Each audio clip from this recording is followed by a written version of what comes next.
sorry. Hello, book watchers. On this episode of Book Watch's Adaptation Report, we have major casting reveals and first looks that shake up fandoms, from Sophie Turner stepping into Lara Croft to Disney's live action Tangle finding its leads. Big book to screen moves dominate the industry, with The Housemaid's Secret gearing up for production and Brandon Sanderson's Cosmere landing at Apple TV Plus. And a packed release calendar heats up February with major book to screen premieres hitting theaters and streaming. I'm Sarah Day. And I'm Jordan. And I'm Chris. Have a few updates and housekeeping things, but I'm going to start with a review. Yay. Okay, this is from Manda Panda Panda, ACAP. Such a great listen. I love how fun this podcast is, and it's great how the first episode is about the cast. I love that perspective. Thank you so much. Thank you, Manda Panda.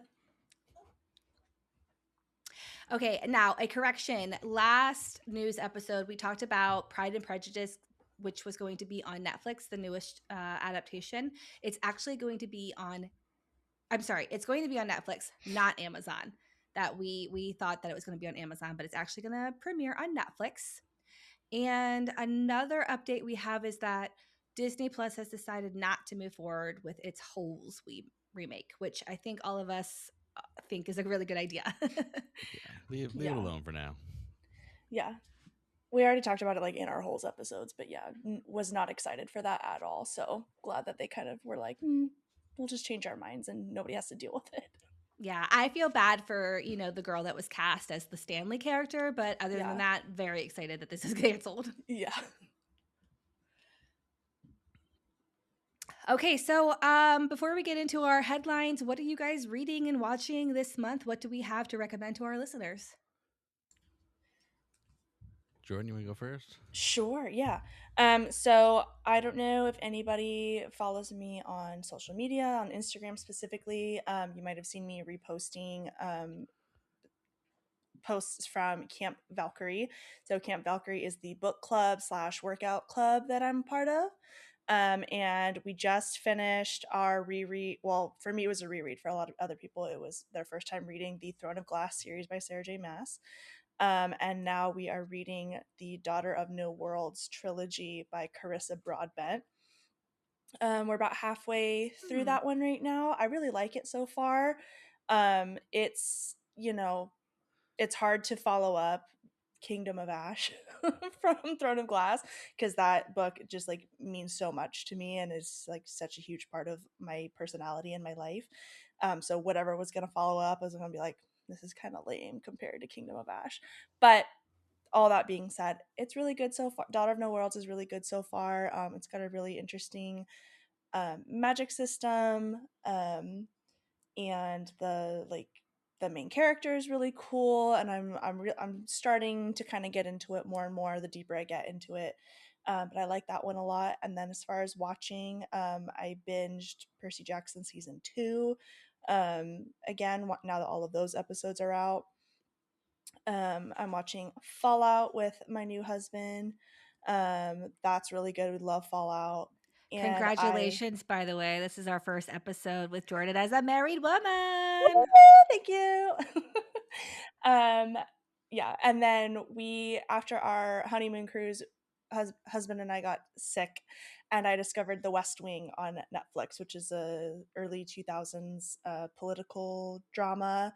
I really am enjoying it. I pay a lot of attention to politics and seeing like how different the political landscape was, 20, 30 years ago, because this is set in like 1999/2000. The first season is.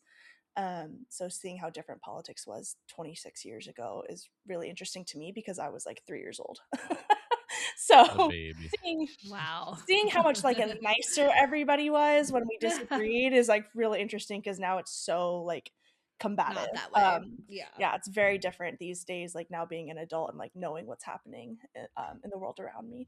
So yeah, that's what I've been And then obviously reading and watching all of the things for this podcast. I'm going to start the book for Murderbot and start watching that, and then looking forward to His and Hers because John Bernthal. Yes. Yes, ma'am. So yeah, that's what's going on over here in this household. What are you up to, Chris? Very cool. My book club locally is going to be doing some short stories from the Bradbury stories. It's a collection of Ray Bradbury's sci-fi stories, and so I'm kind of interested to see which ones we end up pulling from that, and how people feel about some of his different sci-fi things throughout. Otherwise, I'm about to start Mistborn here soon. I've got it now, and we're just going to finish up a few of the books for next month's cast before I started on that one. Just about, I think I read the first book that follows the Percy Jackson series, the Lost Hero. I just finished up, and so I got more in that series to finish up there too. And then watching, I am working my way through the show that got picked up by Netflix at Lucifer. Otherwise, don't have a whole lot else I'm watching through right now.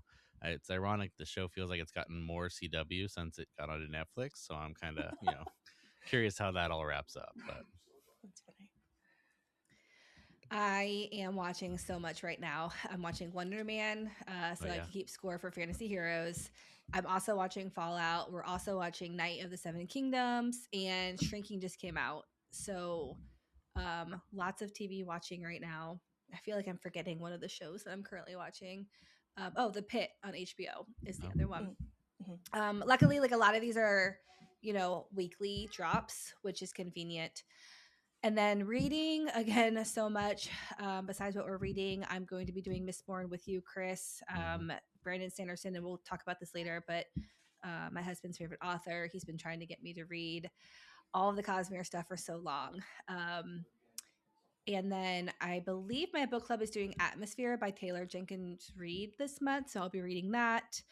And my 12-12-12 pick, well, I could probably just switch that out for Mistborn, but I was going to do Wake Me After the Apocalypse by Jordan Rivet. So yeah, lots of stuff on my docket right now. yeah, Yeah, that's a you lot. mentioned Wonder Man. Wonder Man was great, and I also watched the first 4 episodes of Bridgerton. Oh That dropped. yes. Thank So you. I'm also watching that. But that my husband is not watching that with me, so I forgot.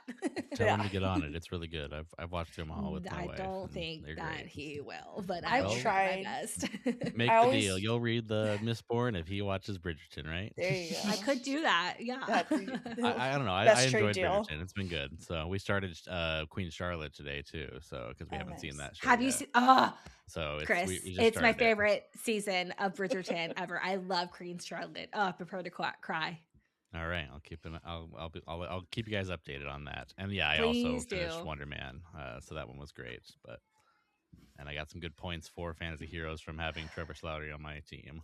I know. Same. I'm only about halfway. I think I've done 5 episodes so far. So Nice. no spoilers, please. Of course. Um, Okay, so we're going to move on to our patron picks. We talked about what we are reading, but now what you guys are going to read with us if you are a patron. In February, we're going to do Catching Fire with you guys. Our Catching Fire episodes will release on March 6th, part 1. And then in March, we're going to cover Project Hail Mary, and that episode will release on April 3rd, part 1. So we're really excited about both of those, to cover both of those, and possibly have a special guest on both of those episodes. So stay tuned. And without further ado, let's get into this month's releases. Listeners, I'm just going to run through what's releasing this month, and then we will talk about it if we have anything to say. Part 2 of Bridgerton drops on February 26th, with part 1 already streaming on Netflix. Can't get here soon enough. Literally. Wuthering Heights arrives in theaters February 13th, starring Margot Robbie and Jacob Elordi. Crime 101, based on Dawn Winslow's novella, hits theaters February 13th with Chris Hemsworth and Mark Ruffalo starring. 56 Days, adapted from Catherine Ryan Howard's 2021 thriller, will premiere on Prime Video February 18th, and the series stars Dove Cameron and Georgia. This Is Not a Test hits theaters February 20th. This is Courtney Summers' young adult zombie novel, which will be brought to the screen starring Olivia Holt. The Last Thing He Told Me returns for a season 2 on Apple TV Plus on February 20th. The new season will pull from Laura Dave's sequel novel, The First Time I Saw Him, with Judy Greer and Rita Wilson joining the cast. Yeah, that all sounds. I don't know a lot about any of those, other than I think I've seen the trailers for Crime 101 quite a bit, and it looks like it's going to be really interesting. Otherwise, I may check out the 56 Days and the Wuthering Heights we're going to be covering, and it looks like it's going to be really interesting. Kind of different take on it. So, Yeah. Yeah, I'm also not very familiar with any of these properties except for Bridgerton. I'll probably see Wuthering Heights just because like the discord around it has been so great that I'm like, I gotta know what the heck is going on here. Mm-hmm. Um, but yeah, I mean, I'm not anti anything else. The YA zombies sounds pretty cool. I really like Dove Cameron in pretty much everything that she's done, so I'd be interested to Same. watch that just for her. Um, yeah, these are all things that I'd like to say I'd get around to at some point, but no promises on when exactly that will happen. That's a great statement. I can agree with that. That like this all sounds like something I'd like to get around to at some point. But and there, I mean, these are all adaptations, so maybe we will one day. Yeah. agreed. You guys Okay. subscribe to the Patreon, we can quit our jobs and just drop new episodes every single day and just do nothing but reading and watching. So you guys Updates have on to the help hour. us do that. That is my ideal life, just watching TV and reading I and need for you guys money. to pay me to read books and watch movies and shows and talk about them. That would be ideal. Thank you. Perfect. All right. All right, so let's get into some more news. The first trailer for The Odyssey dropped, giving audiences an early look at the epic adaptation. Initial reactions are already split between excitement and skepticism. I kind of get that. I feel a little bit of both on that one. I am excited to see what they do with it. It's such a big uh world to explore and has so many different things based off of it. So I'm excited, but yeah, it definitely is going to have a level of skepticism to it till we get a little more info, and even after it comes out, maybe. I'm all in on this. I cannot wait. I definitely want to read the Odyssey. I'm so familiar with it, but I don't think I've ever sat down and read the poem. But I'm very excited. I mean, it's Christopher Nolan. It's got a stacked cast. I really can't wait. Yeah. I j- I read through the Odyssey like my freshman year in high school, and I got like a 99% on my paper that I wrote. But after that, most of my exposure has come like via Percy Jackson and all of right. the Odyssey references in other media.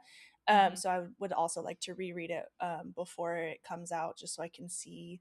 But I understand the skepticism about like the historical accuracy and like I've heard some about like some concerns about some of the actors like not really like disappearing into their role and you're just watching and you're like, Mm. hey, that's just Tom Holland, that's just Zendaya, that's just John Bernthal or whoever it may be. Which I think is definitely a risk with the cast being so stacked, but I'm still confident because all of those actors that we know about are so good at their jobs and they're such great actors that even if I look and I'm like, that's just Tom Holland, but he's so good. Like, I think it'll be okay. So I'm Well, still leaning more towards optimism, but I understand the concerns for sure. and I think a story that's as famous as the Odyssey, like you need that Yeah, like presence. yeah, for And like sure. we'll see. And I think a lot of these actors are, like you said, good at their jobs. And hopefully we can get so into the story that we forget that it's these famous actors that we know Yeah, and love and they can escape into their roles. And even if yeah, they don't, you can treat it like it's a stage performance of the thing, and just a really high quality version of the Odyssey Hmm. being performed, and you've got really good actors. yeah, yeah, But Matt Damon played in Thor as that character too, and as a Oh, mythical right. character. So I it's think true. he can pull off this, and I'll be with him either way. So Disney's live action Tangled has cast Tegan Croft and Milo Manheim in the lead roles. Fans are already weighing in on whether this version can live up to the animated favorite. Tegan Croft is best known as Raven from DC's Titans, while Milo Manheim comes from Disney's Zombies and Paramount's School Spirits. I'm excited for this. Tangled is my movie that, like, if I just need to feel something, I put it on. And so my husband always knows, like, okay, if we got Tangled on, like, I got to get her some chocolate, get her a blanket, like, snuggle her, like, do something. So I love Tangled very, very much. I'm not familiar with Tegan Croft as an actress. I haven't seen DC's Titans, so I don't really know her from Adam. But she looks like Rapunzel, so that's that. Am familiar with Milo Manheim. As I've mentioned before, I work with kids, and the kids love the Zombies franchise, so I have seen every single one of them and all of their spin-offs. And I like, they're Disney movies, so it's like kind of hard to judge somebody's like true acting performance when they're doing a Disney Channel movie. But I have heard a lot about him and other stuff that he's done, and he's really well regarded by his fellow actors. And I could definitely see him being a really great Flynn Rider. I think he's going to be awesome in that role. So overall, excited for it.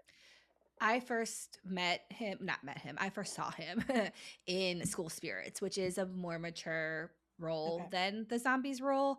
And I thought he was great. And I was like, who is this guy? I want to know more about him. And then Yeah. I discovered Zombies uh, through that show, but also because I had kids in that age range. Hmm. And he was a top fan cast for this Yeah. role. And I'm very happy for him to have gotten it. I think he's going to be great. Raven, it's going to be hard to tell her, like, she was good, but Raven as a character is so different from Rapunzel, so it's Yeah. hard to compare those two Yeah. roles. But like you said, I think she looks like Rapunzel, so I'm very excited for her as well. And this, I'm so excited for this. I've always liked the live action adaptations. I know that they get a lot of hate, especially after Snow White, and it was like, oh, they're canceled, and then Lilo and Stitch did so well, and it's like, oh, they're back on the menu, boys. um but Little Mermaid and Tangled are my top two favorite Disney movies. Of course, we've already gotten The Little Mermaid. I loved that one. So now I've been waiting for this one, and I'm going to be bawling the whole time. I just can't wait. Rapunzel is one of my favorite. I mean, she is my favorite Disney princess alongside Ariel. So I'm super pumped for this. I am curious how they're going to handle the story because in Lilo and Stitch, they did stick pretty close to just a screen adaptation. I mean, they did make some changes, but it was more faithful to the original than some of the others have been. And I mean, How to Train Your Dragon did amazing by literally just doing a shot for shot, remake of a digital property as a live action, which was basically just a live action or animated CGI. So I would love to see them keep the story pretty integral to what it was. I don't want to see them make too many changes to this because it is a great story. So Yeah. it's one of my wife's favorites. We watched it a ton as well. So and we don't even have kids. So And I think they learned their lesson after Mulan, cutting out Mushu and cutting out all of the songs. Hmm. It really didn't do well at the yeah, box Yeah. office, and it wasn't well regarded. So I think they've learned their lesson too. And like you said, Leo and Stitch did so well in theaters that when they stick to the animated as close as possible, they're going to do better. So Yeah. I'm anticipating it being a shot for shot remake. Yeah. that'd be I great. hope so. I think for me, like, as far as casting goes, the real make or break is going to be who they put as Mother Gothel. The biggest fan cast that I've seen is Catherine Hahn, and I think she'd Yep. be absolutely perfect in that role. We've also heard some rumors that it might be ScarJo. Mm-hmm. Don't love that nearly as Agreed. much. Like, Agreed. ScarJo's great. I love ScarJo. Not as Mother Gothel. I just like, Mm-hmm. because she's got to sing. I don't know how much of a singer Scarlett Johansson is, and even She's then, like, actually a big singer. She's sung in a lot of roles. okay, Um, have you seen okay, the movie Sing, animated movie Sing? oh yeah, She's one of those characters. oh, And then okay, she was also the snake in Jungle Jungle Book. Book. Yeah, yeah, yeah. Okay. I still like Catherine Hahn better for the role. I think she 100% agree looks with you. like her. Like, Yeah, there's nobody better. Like Catherine Hahn is Mother Gothel. Like there I cannot agree. be anything else. I So agree. that to me is going to be like the big make or break thing. Where if we Sure. get a really good Mother Gothel, then for me at least, even if they do change some of the story, I could still be okay if the cast is really really good and they act it really well. But if I get a less than ideal choice for Mother Gothel and they change the story, I'm going to be upset for sure. What about the Queen? Would you put ScarJo into that role if they changed the story a little bit and gave her some Sure. performance? Nope, nope, No. nope. Queen and King need to be Mandy Moore and Oh yeah, Zachary Zachary Levi, Levi. Yeah, who no, were the she's original right. voice Yeah, cast for Rapunzel and Flynn Rider. yeah, I Zachary agree. They're the Levi's right age almost now. canceled, and I know that is the issue. That is a small, small issue. It's fine. But I don't see them not. I mean, okay, every live action has had the passing of the torch, if you will. So I don't see Mandy Moore not being in it, and I think the Queen is a really good role for her to Yeah, play. yeah. Even if they just got her to be the queen, I think that would be really nice. Mhm. that's right.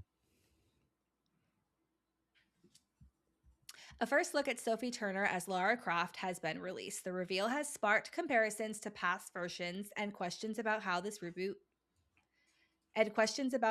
reboot will differentiate itself. I think it sounds like I think she will play the role well. I think it's gonna looks like it's gonna be really good. I have enjoyed what they've been doing with the animated series that I think it was Netflix got out of with what's her name, the gal who played Peggy Carter. Oh, really? And she Haley would have been a Atwell? really good. Yeah, Haley Atwell was the Laura Croft in that animated series, and it's been really good. But I think that a younger actress and Sophie Turner and everything she can bring to the role will be really fun. I was really shocked when I first heard the news that she was going to be Lara, but after seeing this first look, I think she looks so good. Yeah, So, between the acting that I know she can do from Game of Thrones and now seeing her in the role, I'm really excited for this. yeah. She's got some big shoes to fill, though. The last person She in this role does. was Angelina Jolie, right? No, they did do that other one, the 2018 version, and with the gal who what was her name? And it was based on the newer video game, right? Right, It was a which So, closer. right. I respectfully, I don't know think her that says enough about that version. So that name. version, I actually really enjoyed it because if they'd continued the story, it set up all the groundwork to be really Okay. good. But they stopped because people criticized it. If they'd Mm, actually kept the story going, it had all the layers to make a really great second and third and fourth movie. But they stopped and said, "Okay, we're done." Alicia Alicia Vikander. hmm And yeah, she was fine in the role. She did well as like basically that video game character. She did, she looked more like the character in the video game. She Mm-hmm. performed the role well with those same like elements of learning to be this hero instead of gotcha. being the person who was brought in as, oh yeah, I have all these skills already. Yeah. In a Okay, video game, you gotcha. have to build up your skills. So, Gotcha. All right. Well, yeah. We love the Queen in the North, whose name is Stark, and so I'm excited to see her. Um, I'm not. I don't have any like attachment to Laura Croft, like because I don't remember that 2018 version. So sorry to Miss Alicia Vikander. have you Um, played any of the games, the newer ones? no, I have like They're all really fun. literally. I've seen some parts of the Angelina Jolie movies, and that's literally it. So I'm coming in like total clean slate basically. So I love Sophie Turner again from Game of Thrones, so I'll definitely check this out and see it, and then who knows, maybe then I'll turn into a super big gamer and play all the Lara Croft games.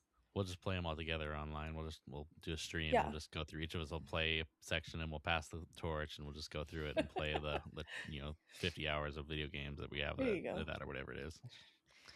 I'm not a huge gamer, but Lara Croft is actually one of the ones that I did play alongside Uncharted. And it was a fun game. It's intense, and if I remember correctly, the movie was pretty close to that game. Mm-hmm. But I'm excited to see what kind of story this one's going to tell because we don't know a lot about it yet. Yeah. I agree. Hans Zimmer has been confirmed as the composer for HBO's Harry Potter series. His involvement signals a major tonal shift and raises expectations for the reboot. I could not think of a better composer to fill in the shoes. Oh my God, what's Of the John guy's name? Williams. John Thank you. Williams. I could not think of a better composer to fill in the shoes of John Williams. He's a great composer. He was such iconic Hedwig's theme. So if you were going to get anybody to do a different set of music to make it as iconic as Hedwig's theme, Hans Zimmer is the one to go. He, is I don't know a lot about composers, but John Williams and Hans Zimmer's are the two names that I think people would recognize. So I'm excited to see what this means. The pictures of the set look really great. So this news just gets me even more pumped up for this adaptation.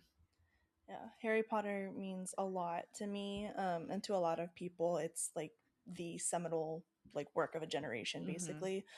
Um, and I'll, for me at least, a big part of that is the music. Like I could hear pretty much any song from any movie and be like, and identify what movie, what scene it is. Um, it There's just something so familiar and comforting and magical about that original score that John Williams did, and even the other composers who came in after he left, and like just the way that they were able to kind of keep it going in the later films. It's a really, really big assignment for somebody to try to match or even top that. And I agree with you, Sarah Day. I think if there was going to be anybody that I could pick to do it, I would pick Hans Zimmer. I mean, he's done work with Disney. He's done like he did, I think he helped with The Lion King. He's done Pirates of the Caribbean. Like he's got a lot of iconic works under his belt, like that you, if you know, you know. So yeah, if Mm-hmm. anybody was going to try to take John Williams' spot and create new music for this show, it had to be him. And so I'm really glad that they were able to work something out with him. Yeah, I think it'll be interesting to see how he adapts that original score, or what he does with the audio for this one. It's not one like the music of a film. I tend to don't latch onto as much. I mean, it is iconic. I do hear, if I hear it, I know it, but it's not something I'm as deep into. But yeah, I've always liked both of them as composers, so I'm into it. I'm interested to see what happens. See, the music is always what gets me in Mm. a film or show. Like that's what gets me emotional.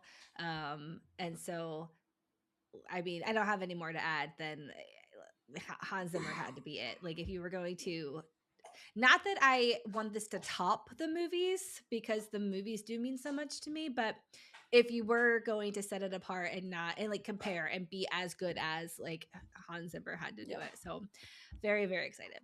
Although it could have been a good chance for someone to, get to wet their feet in something new. We might have met a brand new composer, because eventually both these guys aren't going to be available anymore. I mean, Yeah. I think we've already That's, lost or about to lose. John Williams getting pretty old. If he isn't already, yeah. something was about his retirement or something. It's not too long Yeah. ago, and That's so I valid. think you do need to get more good chances for new composers to come out and wet their feet with something to set aside for the future. So. I That's just don't know valid. if I think this is. I think you were going to say the same thing. This is too important. Like yes. Harry Potter is too big of a thing and too important. And you're talking about seven. I mean, who knows? They might split big books into multiple seasons. You're Mm-hmm. talking about at least seven, if not more, seasons of this TV show that you need to be consistent and quality and like carry those themes through. Like I think I agree. I love giving new people opportunities to grow and to thrive. I mean, I think of like Ludwig van Göransson, who did Black Panther. He's done the Mandalorian show, and he's incredible. I love his music Yeah. that he's done for Yeah. every film and show that he's done. I love it.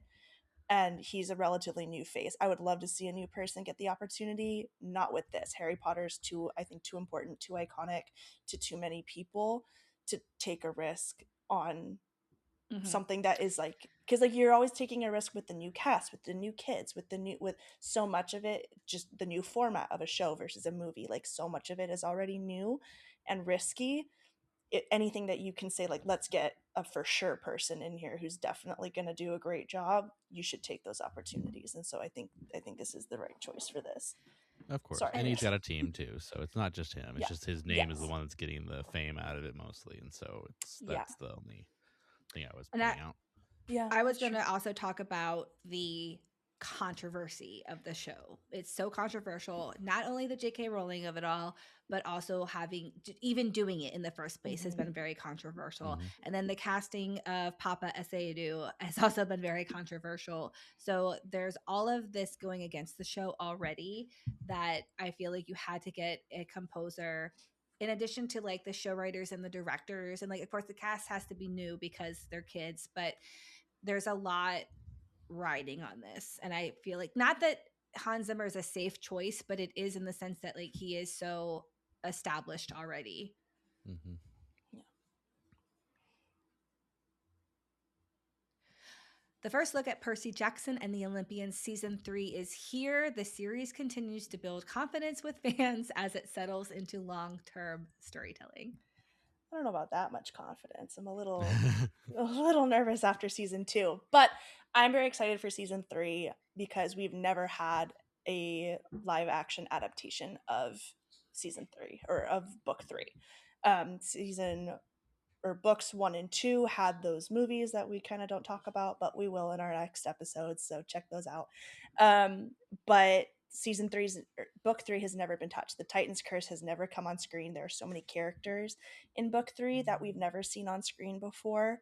Especially, like Nico D'Angelo, he's got a whole spin-off series about him and his adventures and what he gets up to. So and this is kind of like how a lot of people say, like, Goblet of Fire is kind of the turning point in Harry Potter where things start to get dark and start to get serious.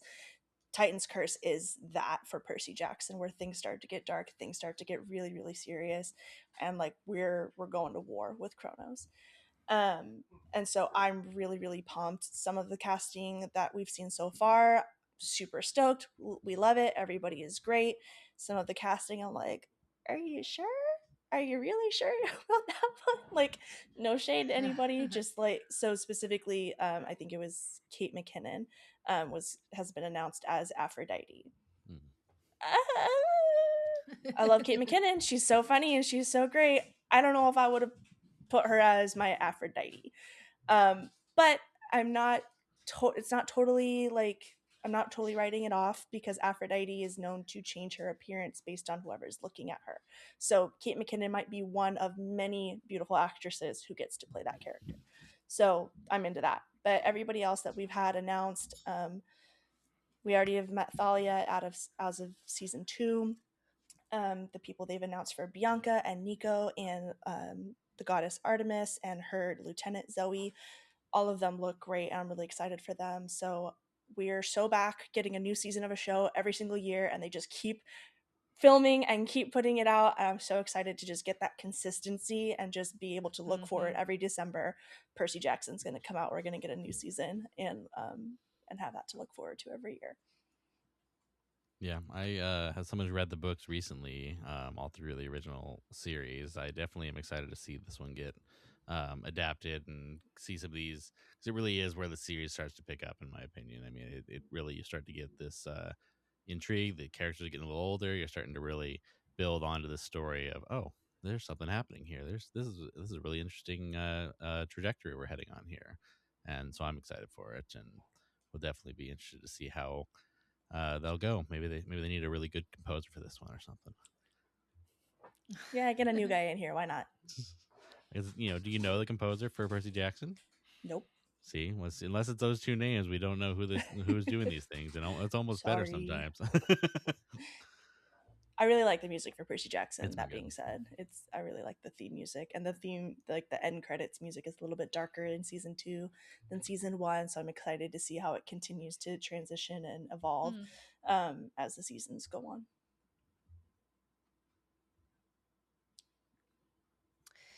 Halle Berry will star as a gender swapped President Duncan in The President is Missing. The adaptation of Bill Clinton and James Patterson's thriller puts a fresh spin on a familiar political story.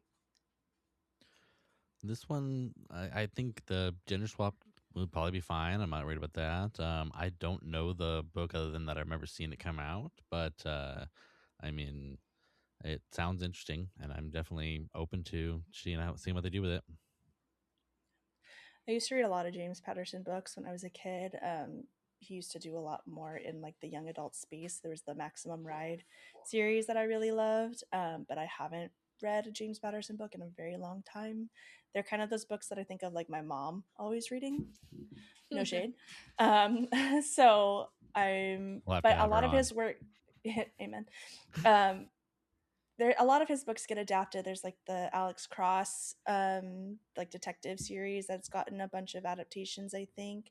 And so like his works they're very grounded in reality, so they tend to do well, from what I've heard.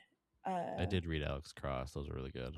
yeah, so I'm excited for this. I like James Patterson books generally, and Halle Berry is always great, so yeah, it'll be good. I'm not familiar with James Patterson, but I am a fan of Halle Berry, and this seems like one of her classic action movies. So we'll see how it goes. Actress Odessa Azion has exited A24's upcoming adaptation of Deep Cuts after facing online backlash over her casting as Zoe Gutierrez, a character described in the book as half Mexican and half Jewish. Critics said the role should have gone to someone who better reflects the character's heritage. I didn't see a lot of this like as the casting was happening, but I read the article about her exit. She seems to have really listened to the audience, and she said that she hadn't read the book herself, so she didn't realize that the character was half Mexican, half Jewish. So as soon as she learned that, she said that, let me find the quote. She emphasized that she didn't want to take a role from someone more suited for it. So I'm glad to see that more of that kind of thing is happening in Hollywood, and we're starting to pay attention to being, faithful to the books and more diverse. I can get behind it for those reasons for sure. I Yep. mean, if she feels like at this point it's not going to be good for her or the movie to have her in that role, if it's going to make them both her career hurt and make the movie worse by not having the right diversity in it, I definitely agree with her choice to step away from it. Hopefully, the Yeah. studio listens as well. Right.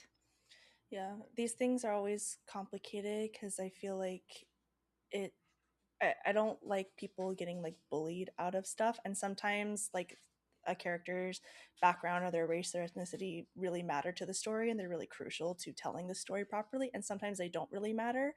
But if she, if this was really like her choice and she was like, you know what, like, no, like I want to make sure that the right person is in this role, this role is not actually for me, and she made that choice to step out, then, full support, go her, and full support to whoever takes the role. So yeah. Several new characters have been cast in the How to Train Your Dragon live action sequel, including Phil Dunster, who joins a returning ensemble featuring Mason Thames, Nico Parker, Gerald Butler, and Kate Blanchett. Directed once again by Dean DeBlois and set for release on June 11th, 2027. The film also stars, forgive me for this name, I'm going to butcher it, Oliver Dari Olafsson as the villain Drago Budvist, Blood. alongside Bloodvist, alongside Julian Dennison, Gabriel Howell, Brian James, and Harry Trevaldwin. Whew, those are a mouthful. A lot of names. Phil Dunster obviously is best known for Ted Lasso, and I think that this casting is far from poupée, as he would say. So the first one I was really pleased with. Obviously, lots of the audience was pleased with it because it did really well. I haven't seen the sequel animated film in a very long time, but it looks like, from what I can tell, this live action sequel is following the animated sequel. So I'm excited to watch um, the animated version with my children and then go see the live action. Um, as far as the books go, it's so different, the first How to Train Your Dragon from the book. So I have that's a series I haven't read, so I don't know how off the rails it does get. But as far as the live action from the animated goes, it was so good, and I'm really looking forward to this as well. Yeah, I think I have watched the animated all three of them recently again, and I mean, they are solid on their own. They almost didn't need a live action. That's what I felt from the beginning, but then they went and did the direct adaptation, and I was totally on board with that as well. Didn't see it while I was in theaters, but I watched it at home and loved it. So I definitely think that these all sound like good additions, and I'm ready to see more. Yeah, not much to add. I think if they repeat what they did for the first one, but the second one just do shot for shot, then as long as all the casting sounds great to me. I also haven't seen the sequel film in a very long time, so I'm not sure about everything. But I trust them. They did great casting in the first one, so if they continue that with the second one and just do their shot for shot remake again, it should be great. So yeah. That wraps up our updates for casting news and production and stuff. Now we're going to move on to our books that have been picked up for adaptation. And we're going to start with Lionsgate confirmed The Housemaid's Secret, which will begin filming this year. Sydney Sweeney will return as Millie, with Michelle Morone as Enzo and Paul Feig coming back as director. Woo! None of us were all that excited about this, I don't think. But I mean, we're interested to see where it goes. I think so. Open to it being good on the screen. Not sure any of us really want to read another book, but open to it. We'll see what happens. We'll see what the Discord is online with it. Yeah, I Yep. really And don't want to read another book, but I will do it for you, dear listeners and watchers. If you really want us to, I will do it for you. I liked that. I think we talked about it in our episodes when we covered the original Housemaid. I liked the ending. It's kind of interesting to give Millie this like Black Widow, like husband, like abusive husband murdering like gig. Vigilante. Yeah, this vigilante vibe is intriguing. I don't have a lot of confidence in the author to like do that story justice, but after having seen the movie, I am kind of confident in the director and the rest of that crew to make the movie interesting. So even if don't end up covering it here and I am able to escape having to read the book, I would probably still see the sequel just because I'm intrigued by that idea. same. That's fair. Yeah, the movie was fine. I liked. I don't think I would have gone and seen it in the theaters if we weren't covering it, but it's something I would watch when I was bored and it was streaming on Netflix or whatever. Yeah. But I am interested to see the film. Like it kept my attention enough. I think we're all agreed on not wanting to read the books, but sign up for the patron, vote for Housemaid's Secret, and we will do that for you. Akatar Watch continues. Sarah J. Mass rights are officially back on the market. This development reopens speculations about where and how her massively popular fantasy series could land. Oh, SJM. Um, I'm desperate for an adaptation of Akatar and Throne of Glass and all of her works. Rumors on the streets about the books themselves is that they're all three of her current series, Throne of Glass, Court of Thorns and Roses, and Crescent City, are going to connect in one giant Marvel type multiverse thing. And so I would Cosmere. like, yes, Cosmere. So I would like to see all of her, basically. Spoilers for one of our next topics is Cosmere. That universe being picked up. I would like to see her universe get picked up in a similar way. And all of them be done in the same place with the same quality and the same style. Personally, I think it's hard because Throne of Glass could be great as live action. I think Akatar lends itself more towards animation. I feel like some of the CGI that they would have to do is just going to end up looking goofy. And so animation would be better for that. But at some point, I just want an adaptation, period. And so I'll take whatever I can get wherever I can get it.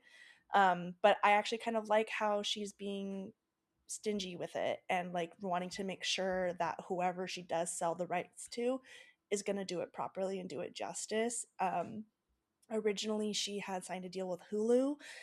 That was not the right place, in my opinion. I Correct. don't, there's no way that Hulu has going to have the budget and the production quality to do it Mm-mm. properly the way that it deserves to be done. I would love to see her go somewhere like HBO or Amazon, or even like Apple TV has done good work with a lot of its adaptations. But this is a really iconic series and set of works, especially in like this emerging book talk, bookstagram culture that we have. It needs to be done properly. It needs to be done justice. So I actually like her being like, you guys are not cutting it. Let me find something better. So I'm willing to be patient as long as she continues to write while she's negotiating all these other deals, because Right. we need Akatar 6 like yesterday, girl. Like, please. The longer she makes you wait, the more desperate you'll get. So, I'm really desperate. I'm but really desperate. if she can get the kind of creative control that Brandon Sanderson's talking about having with his Apple deal, I think that that would be the right thing. Would be to make Yeah, sure that she gets the final say on how things go with her characters and her story. yeah, absolutely. Yeah, honestly, we're about to read the Apple and Brandon Sanderson headline. Like, if we could just copy that and paste it Hmm. to Sarah J. Maas, Akatar, Throne of Glass, like, I think that would be ideal because Apple TV, for the most part, is quality over quantity. Hmm. There, I haven't seen an Apple TV show that I haven't liked, but they also don't pump them out as fast as like something like Netflix is doing. Uh, Yeah, they're really taking their time and making sure they have good content. Um, and I think that they're going to handle the Cosmere that way, and I think that they would handle Akatar. I if it wasn't Apple TV, I would say Amazon is probably my next favorite one to do. I'm really enjoying Fallout, hmm, and but like you said, I don't think Hulu would have done it justice. Disney no, Plus obviously is not going to do it justice. no, Um, and I don't think, I mean, as much as I like how they did One Piece, and I even liked Avatar Last Airbender live action, I don't think Netflix is good for this either. So Apple no. TV is my first choice, followed by Amazon. There was maybe like a year ago a leaked photo, or not leaked, but somebody had taken a photo of Sarah J. Maas meeting with Margot Robbie.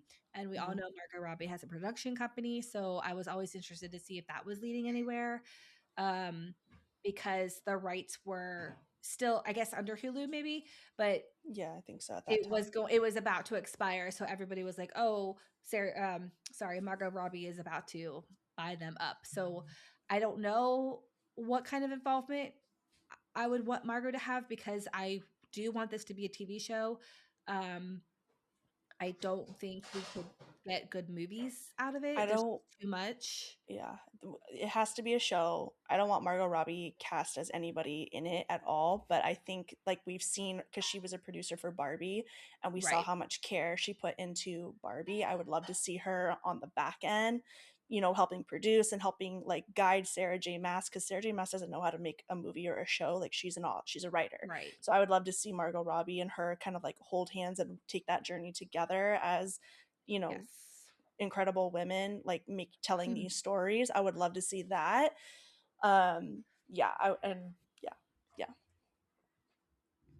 Get out the checkbook, Apple. Yeah, Please. please. I know you've got that money from the iPhones, girl. Put it out. Keep writing the checks. Keep them coming, please. Okay, speaking of Apple TV, they have picked up Brandon Sanderson's Cosmere universe for adaptation. Sanderson will be closely involved as a writer, producer, and consultant. This is a huge win for book fans. And the Cosmere universe includes The Way of Kings and the Mistborn series. So this is a series I think I mentioned earlier. This is my husband's favorite author. He has been trying to get me to read these books for a very long time. I have started both The Way of Kings and Mistborn several times and gotten a few chapters in each time. I am an audiobook listener and I am not a huge fan of the narrators. So it has taken me a long time, but like Chris mentioned earlier, he's reading Mistborn and I will be joining him on that journey. Um, Not much more to say because we've already talked about how great Apple TV is on their shows. I couldn't think of a better. Okay, wait. I woke Matthew up from his slumber when I saw this news be announced. It was like 10 at night. Our bedtime is 9 p.m. sharp. And so I was like, oh my gosh, honey, guess what? And he was, mumbled in his sleepy. I'm like, Apple TV picked up Brandon Sanderson. And he was like, oh, that's great news. And I'm like, I know. So yes, this is great news. I've had a lot of friends trying to get me to read Brandon Sanderson, and I have the aversion to reading things that are too popular or even watching things that are too popular. If people are recommending it to me too much, I'm usually like, no thanks, I'm good. I'll wait for it to die down a bit. Chris is not like other girls.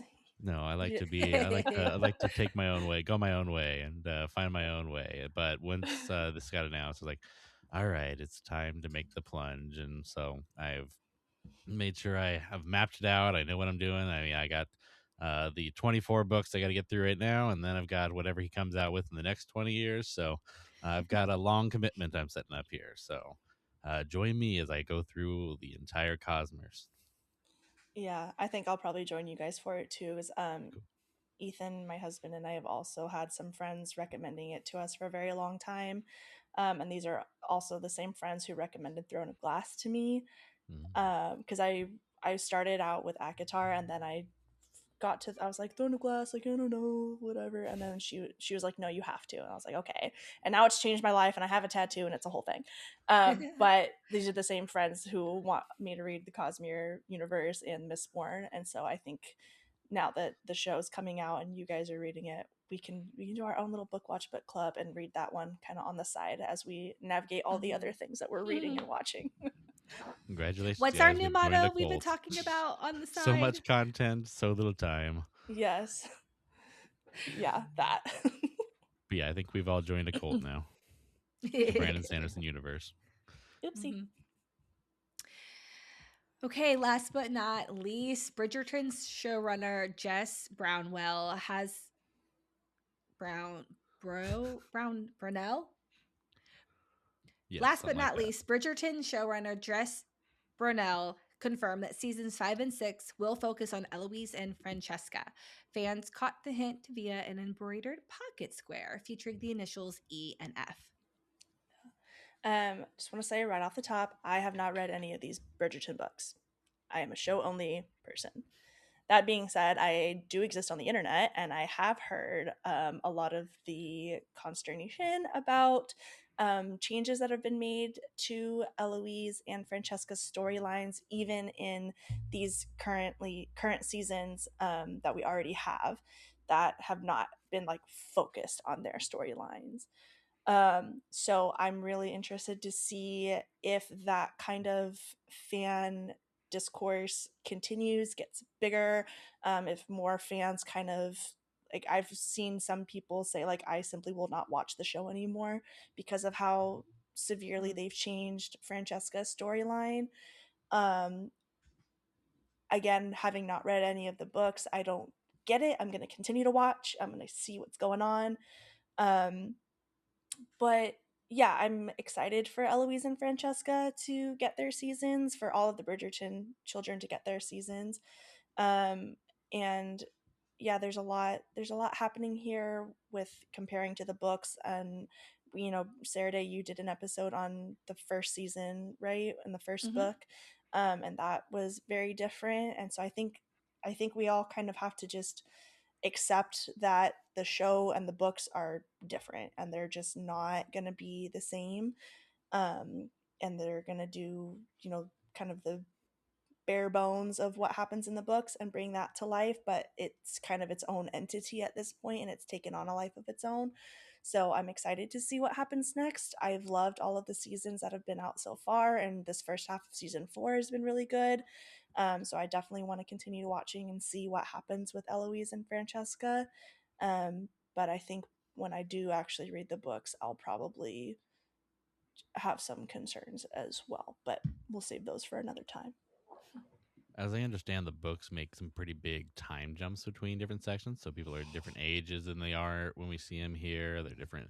There's all sorts of different stuff going on. But I haven't read them either. So I'm interested to see what the books do differently, but you're right. They are definitely their own thing here on the Yeah. TV, and they've done a good job with catering to a good story. So Yeah. Eloise is one of my favorite characters in the whole show, so I'm excited to see how they end up eventually ensnaring her into this society and what happens there. Well, to be fair, the show is doing really big time jumps as well with It two is. bloody years in between seasons. So, but that's a totally separate issue with the state of streaming today, but I Mm-hmm. digress.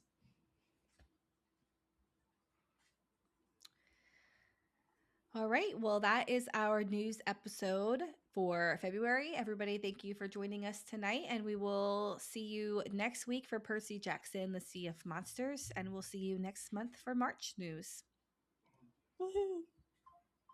That's a wrap for today's episode of Bookwatch. I hope you enjoyed this journey into the world of page-to-screen adaptations. If you loved today's episode, don't forget to subscribe, review wherever you listen to podcasts, and share it with your fellow book and movie lovers. If you'd prefer to watch along, you can check the show out on YouTube. You can follow the show on Instagram at Bookwatch Podcast, and you can follow me, Sarah Day, on Instagram at captain.mcdee. That's MCDEE. You can also join the conversation in the Bookwatch Lounge on Facebook at www.facebook.com/groups/bookwatchlounge. If you would like to support the podcast, you can join the Patreon at www.patreon.com/bookwatchpodcast. Tiers start at only $4 a month, and I'd love to have you over there. If you have a favorite adaptation you'd like to cover with me, I'd love for you to apply to be on the show with the contact form on our website at www.bookwatchpodcast.com. Until next time, keep reading, keep watching, and I'll see you next week.